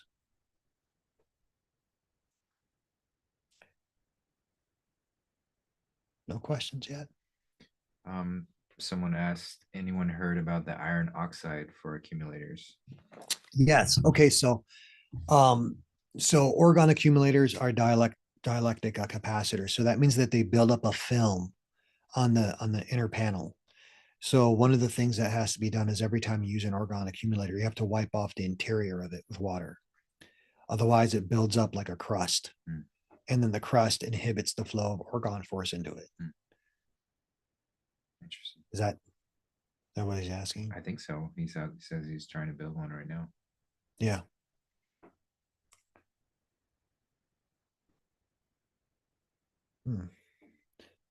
All right. So for who and what can Orgone Energy not be used for? So anyone who's attempting to treat themselves for a serious medical condition. I'm not just saying that because we're on YouTube. I actually mean that. If you have a serious medical condition, you have to consult with a doctor. And the reason why is one of the things that the Germans discovered, the ones that had the 17 patients, and then later on they had more, right? Is that young people were catching the big C, right?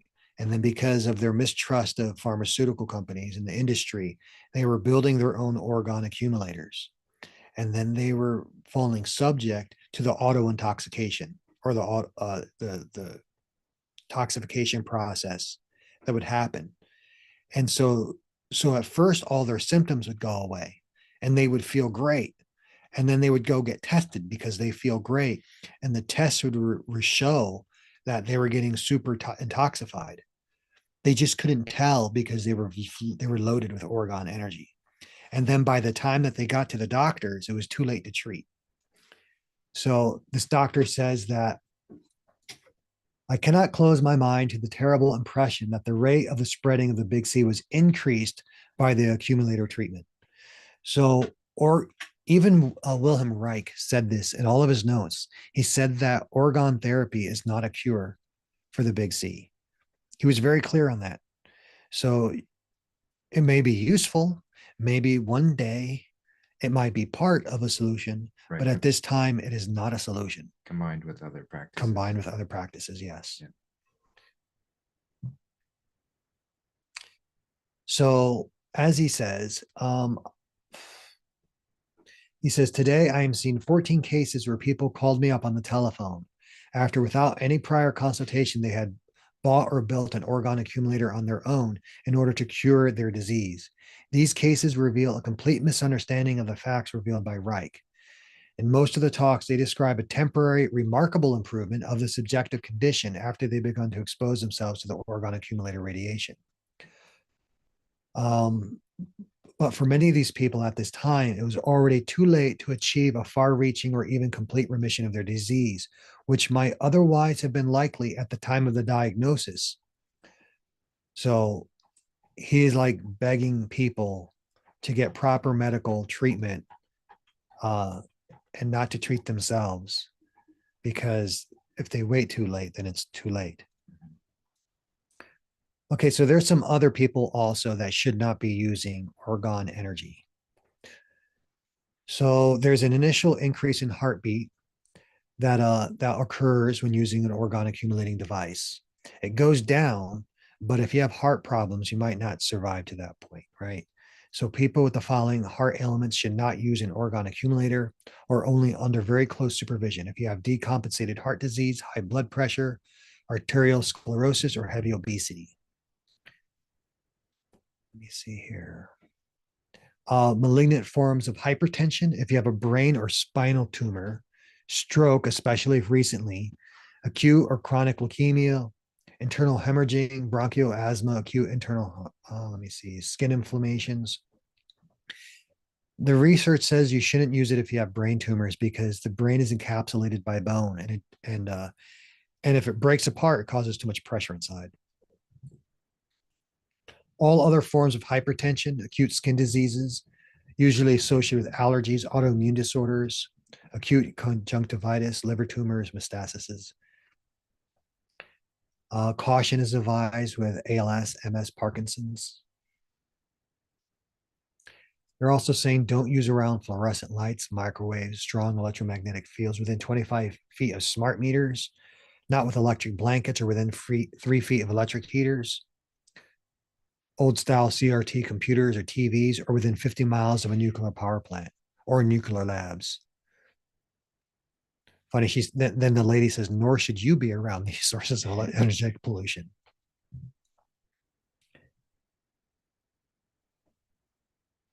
So, and then Mr. Reich also warned persons with a history of hypertension, heart diseases, brain tumors, glaucoma, epilepsy, heavy obesity. They should only use it for very short periods of time. He says that people who suffer more from clamping emotions down or holding back emotional energy, if they already have it, if you just give them more energy, it's just going to give them more of that energy to clamp down on. So if you're not willing to face and address emotional trauma, then you shouldn't go into a box that's going to pump up your emotions, right? So we had a question basically asking, what about the small Orgone pyramids that people have? How do those compare to these Orgone accumulators? Okay, so what the small pyramids are doing, which we're actually going to discuss in the document, probably in our part 2, because that's one of the devices. The Orgone accumulator is gathering all of the surrounding Orgone in the area and concentrating it to the inside of the box. What the pyramids do is they suck up whatever energy is in the area in the bottom, and they force it through the pyramid. And then in the pyramid, you have a crystal, and the pyramid has a shape. So people don't understand that energy has shape to it, right? So let's say that you have this nasty Wi-Fi energy, and the Wi-Fi energy is a weird, let's say it's an octagon shape, right? Or some other weird shape. That shape is trying to go through the pyramid shape, right? And the pyramid shape is getting smaller and smaller and smaller. So that harmful shape is getting canceled out, but the pyramid shape is getting stronger and stronger. And then the energy at the tip, if it's a proper orgonite pyramid, there's going to be a crystal in it. That crystal retunes that energy and then it shoots it out the top. Right. So those orgone pyramids, they're not generating orgone energy per se. What they're doing is they're converting it. So they're converting all the present radiation in the background, which would be called negative orgone energy or deadly orgone energy. And they're converting that deadly orgone energy into positive orgone energy. So you would actually want both types of devices. So it's like electrical devices, right? We have all kinds of electrical devices in our house. We have speakers. Speakers are electrical devices. We have screens. That's an electrical device. We have heating coils. So the same way that we have multiple types of electrical devices, you might want to have multiple types of orgone devices. You might want an orgone accumulator, but if you have an orgone accumulator and you live in a place where there's electrical energy, then you're going to want orgonite within the vicinity to create positive energy to accumulate. So they go hand in hand. Does that make sense? Yeah, it makes sense.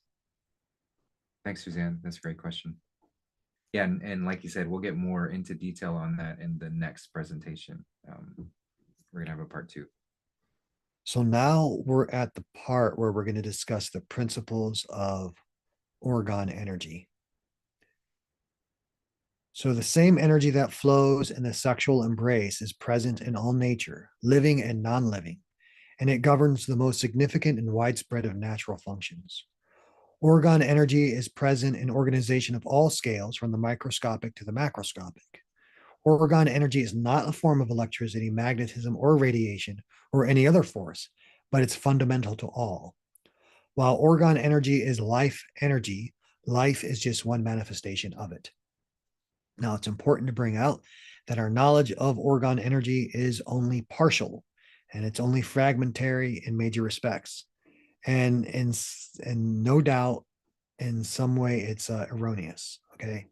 Nevertheless, we have a pretty clear picture of what orgone energy is, and it's been well documented by Wilhelm Reich and others. So the first thing is that it's mass free. So itself, it has no inertia, it has no weight. That's why it's difficult to measure using conventional techniques. It's present everywhere. It fills all space. It's present in differing degrees, concentrations, and type, but nowhere is it absent. You can't suck it all out of an area. If you were to turn an orgone box inside out, you would always get more orgone energy out of it. At some point, it would become less, but it would always be putting something out. It's present in the solid earth, in the atmosphere, and in vacuum. And it might be the ether of pre-20th century physics. It's the medium for electromagnetic and gravitational phenomena. It's in constant motion unless it's dead orgone energy. Then it starts to get very still and heavy. It pulses, and let me see, how does it flow? It can flow in a pulsation, it can alternate, but normally it flows along a curving path because it's feminine energy, and the feminine energy is curving. Sine wave. Yep, the sine wave. Yep. Now here's a big one. It contradicts the law of entropy. So it would be a mistake to think that the flow of orgone energy from lower to higher potential is the reverse of entropy, because it's not exactly the same thing. And it's not reverse time. It's not when time flows backwards. Orgone energy is attracted to concentrations of orgone energy. So unlike heat or electricity, which always flows from high to low, orgone energy flows the other way. So when heat flows, it causes what's called entropy. It breaks things down. Okay. But when orgone energy flows, it builds up and it causes increase of complexity. But the increase of complexity is intelligent. right? It causes an increase of information. That's why when you can take a solution, right? And it's just a bunch of stuff. And if you concentrate Orgone energy into it, it becomes alive. It animates it because it's life force. So that's not time flowing backwards. So like let's say you take one type of animal and you completely break it down, right? If it was simply a reverse of time, then the same animal would pop up. But that's not what Orgone energy does. Orgone energy starts creating more and more complicated animals. So first it'll start with simple cell organisms.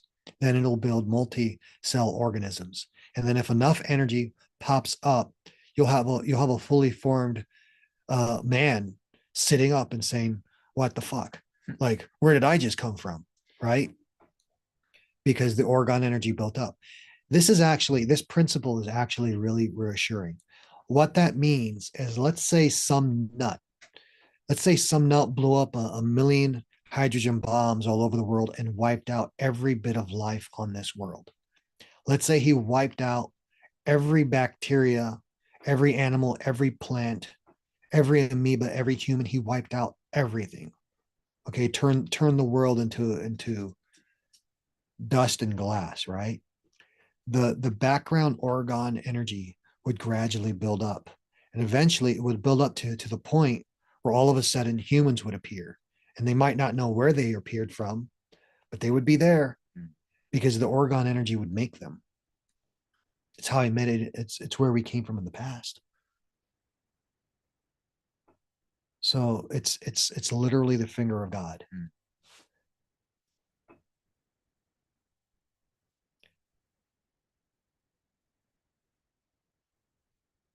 So Orgone energy does not run its course mechanically. It's not a bullet traveling backwards. It's intelligent. Orgone energy units, bions, are the center of creative activity. So they're present in all life. Matter is created from it. So under appropriate conditions, matter arises from this mass-free Orgone energy.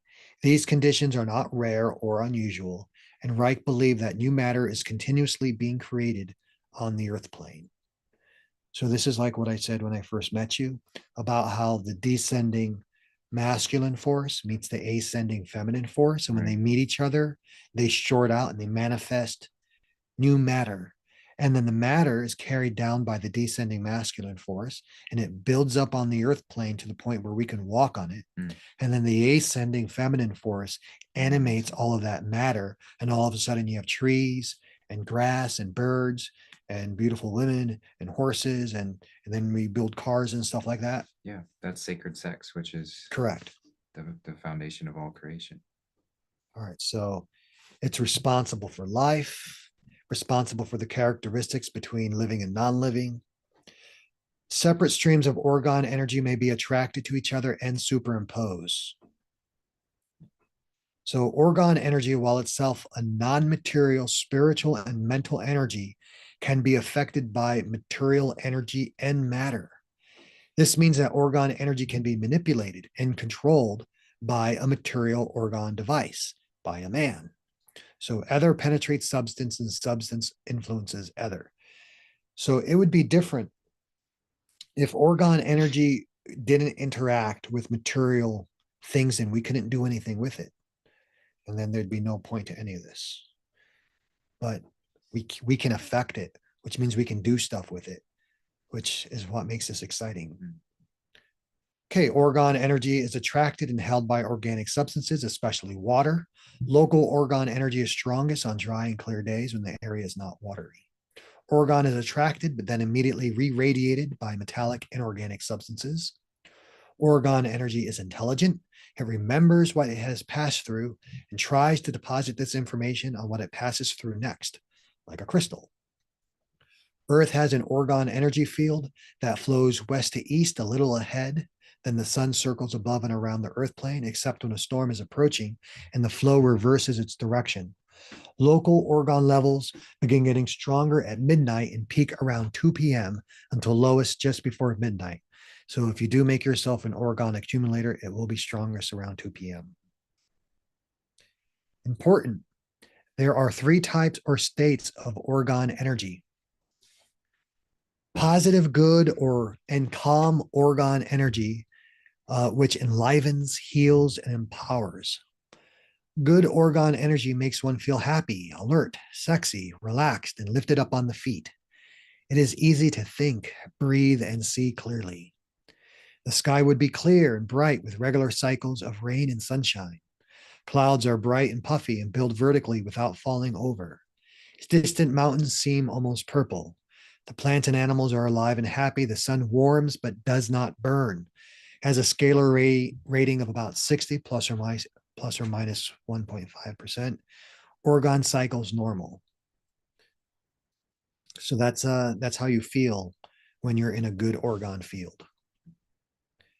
Now there is the irritated or agitated orgone energy called ornor, which persists and sickens. An irritated orgone field can give headaches, anxiety, depression, loss of libido, and generally feeling down and out when it comes to energy levels. There may also be a counter reaction, especially with children who may become jumpy, distracted, overexcited, heated, or feverish, agitated, frustrated, or angry. Some persons become addicted to the agitation even as the internal life force sickens. Prolonged exposure can lead to mottled skin. Sleep may become impossible as the body tries to flee the area. The sky would start to become hazy and clouds have a difficult time forming and remain small and unfocused. The wind can become confused. Approaching rainstorms divert or disperse. The air may feel over tense. The elliptic scalar rating becomes unstable and the orgone cycles it becomes restricted. Then we have negative, inverted, or deadly orgone energy called DOR, which persists and kills. So an area that is holding bad orgone energy will be hard to breathe in. By the way, people have their own personal orgone vortex, right? So if you meet someone and they have a good orgone vortex around them, then you feel that way around them. So there's some people that cheer you up, right? And then you have someone who has that negative, deathly orgone vortex around them. And you get near them and they just suck up all your energy. That's why it's the orgone vortex, right? So an area that is holding bad orgone energy will be hard to breathe in. The air will be heavy. One may experience dry mouth or dehydrated or edema. It's the desperate and sick orgone is looking for water to ground out in. Plants, animals, and people may feel lethargy, immobilized, emotionless, and flat. The effect is tangible and measurable. Prolonged exposure results in death, starting with the weakest organisms. Kind of like the Spanish influenza, when they started putting up all the radio towers all over the world. And those radio towers are pouring out deadly orgone energy. And everyone that was weak died. And the rest of us that weren't so weak, we adapted, but our life cycle slowed down, right? Let me see. The sky assumes a drought or desert stance with a steely gray haze with reduced visibility. Starlight, sunlight starts to blind, scorch, and burn. If rain falls, it's rarely and acidic. Clouds are tattered and small and weirdly dark. Elliptic scalar rating becomes extreme and abrupt, 45 to 79.5. Orgone cycles stop. So what happens is in a normal cycle, the deathly orgone energy, it's carried down by the rain and then it grounds out into the ground, right? And then good orgone energy comes out of the crystals of the earth. So there's a cycle, a cyclical orgone cycle, but if the bad orgone energy gets caught up in the atmosphere, it stops the cycle. Irritated or deadly orgone energy can be calmed by airing out and cleaning rooms, wiping down surfaces with water, because remember, orgone energy is attracted to water. Growing plants, trees are wonderful organisms because they have all these tubes that get increasingly more and more fine, and the branches and the leaves lift up the tubes toward the sky, and the orgone energy is sucked up into the tubes of the little vessels in the tree, and then that energy goes down into the tree, into the roots, all the way down to the water table. So planting trees is a great way of cleaning up the orgone energy in the atmosphere. Conversely, cutting down trees is a great way to ruin the life energy of the planet. Right. Turning off or removing electronics or using orgonite. Much of modern Western technology irritates the native orgone field and produces a lot of deadly orgone energy. Keep in mind that the local or native orgone energy field remembers the bad that bad electricity was there. And even after they're removed, the energy might persist until healed or faded. So that'd be kind of like a haunted space. Yes. You might have that feeling Now, lingering. Now, human emotions produce orgone energy. So battlefields where people have suffered, right, they're releasing negative orgone energy, and it stains the water and it stains the ground. Cemeteries, that's where someone was murdered, and you kind of walk in and you're like, what the hell? Okay, it's the orgone energy hanging in the atmosphere. So here we have a list of devices that produce deadly orgone energy. Television sets, computers, microwave ovens, electric blankets, sparking electric motors because they agitate, right? So the orgone energy, the good one, wants to flow. It wants to be very calm. But if you're shaking it, it gets mad, right? Induction devices, coils, radioactive smoke detectors, certain types of clock, wrist watches, anything containing radioactive glow-in-the-dark materials, Wi-Fi, cell phones, smart meters. Smart meters are the worst. It says incandescent and halogen lighting is still the cleanest regarding EMF emissions. The jury is still out on LEDs. Compact fluorescent lights still emit as much radiation as a microwave oven. So whole facilities can produce deadly orgone energy. Airport radio systems or radar systems, cellular telephone or microwave relay towers, very high tension power lines, AM, FM, or TV broadcast towers, nuclear power plants, storage facilities, nuclear waste dumps, military installations with nuclear bomb storage, past, present nuclear bomb testing areas. So here we have some pictures of when the air gets really bad versus when the air is really good. Hey, this looks like where we live, or where I live. So you can see how you can almost feel the pictures. Right. Okay, so orgone energy devices, making and using them. So this is where we end. Yeah, we'll stop there. Let me just say the devices real quick. So the devices were the Bion Pact, really easy to make. Bion water charger. The Orgone Energy Accumulator is a little bit more complicated. Orgone accumulating buckets is really useful for clearing out bad orgone areas. Shooter funnels, shooter wands, cloud busters. So we're going to go through all of that. I'll have that done for the next show. And here's Mr. Wilhelm Reich. He was the teacher teaching how it works. So that's all for today. Cool. Yeah. You want to stop sharing screen? Yeah. So hope you enjoyed that. And like we mentioned, we'll be coming up with a part 2 of the presentation. So stay tuned for that. And just want to say that if you have any questions from this presentation that you'd like us to answer on the next presentation, just feel free to write any comments or send to me any which way you can find me. And we'll make sure we cover those on the next presentation as well. So part 2 will be consisting of these devices and how to make them simply. And then we'll be going into more of what we're going to be focusing on here physically on building this Orgone accumulator. We've already got the supplies, many of them, we've got many on their way. So excited to jump into that as well. But yeah, big thank you to Darth for putting this presentation together and for really diligently working to compile all of this research. It's amazing. So we'll make sure to get the document uploaded and in the description of the video linked so that you can find it. And yeah, I just sent you what we have so far, okay. so you can distribute that, and so people can read it. Yeah. Yeah, and then if we do any updated versions, we'll make sure we get the updated links out. Um, but yeah, this is something that we want to empower others to be able to make these devices, learn about them. It's abundant and it's free for all of us to use. Who doesn't want to live longer? Who doesn't want to heal faster? Who doesn't want more energy? Who doesn't want to have a cleaner environment? Who doesn't want to be happier? Who doesn't want to sleep better? Why would you stay in a fatigued state?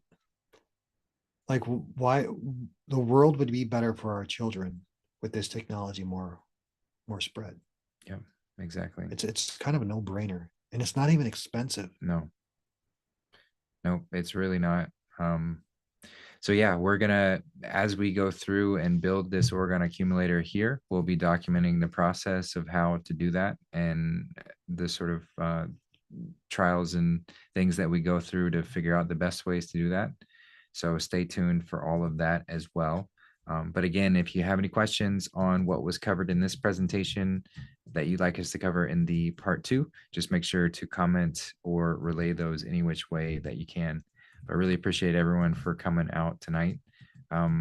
Yeah, it's exciting to dive into this, and I'm just really grateful to have this brilliant man to drive this inspiration forward and to share it with all of us. So it's really such a gift. So yeah, do you have any other closing comments you want to give before we wrap up? The large Orgone accumulator that we're making, how much do you think in cost? It's going to be well under under 1,000 for sure. I would say closer to between 6 and 800. I'd say total materials. I mean, we have some materials that you were able to procure.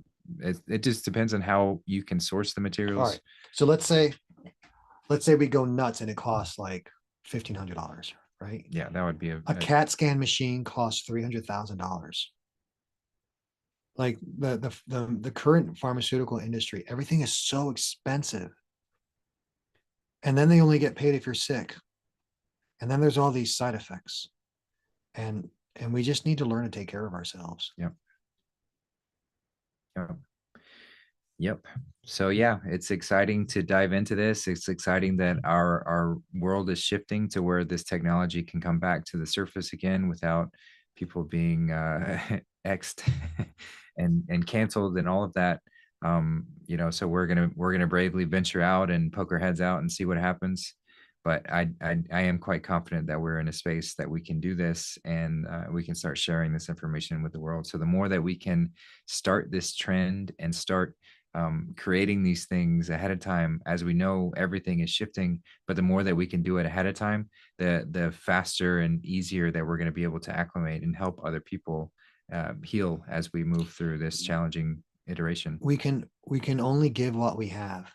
So before we can teach others, we have to learn ourselves. Before we can, show others the way to be courage, the way of being brave and making the world a better place, we have to start making the world a better place ourselves. We have to start being courageous ourselves. We can only give what we have and what we are. Yeah. So we have to do it first ourselves. No one else is going to do it for us. Yep, exactly. And I wouldn't want it. I wouldn't want it if they did. No, exactly. And the system will always give you the least. The system will always lure you into complacency, lure you into that sense of control, because that's what the system is designed to do. So let's step back into sovereignty. Let's step back into self-responsibility. Let's take ownership of this experience, and let's expand to our highest level of expression possible. And let's do it, and let's heal each other, and let's help in all these ways. So again, thank you all for coming and being a part of this. Yeah, let's stay tuned for part 2. I'll do the announcement sometime real soon. Hopefully we'll do that this week. ASAP. Yeah, we're going to get that out quickly. So yeah, stay tuned for that. And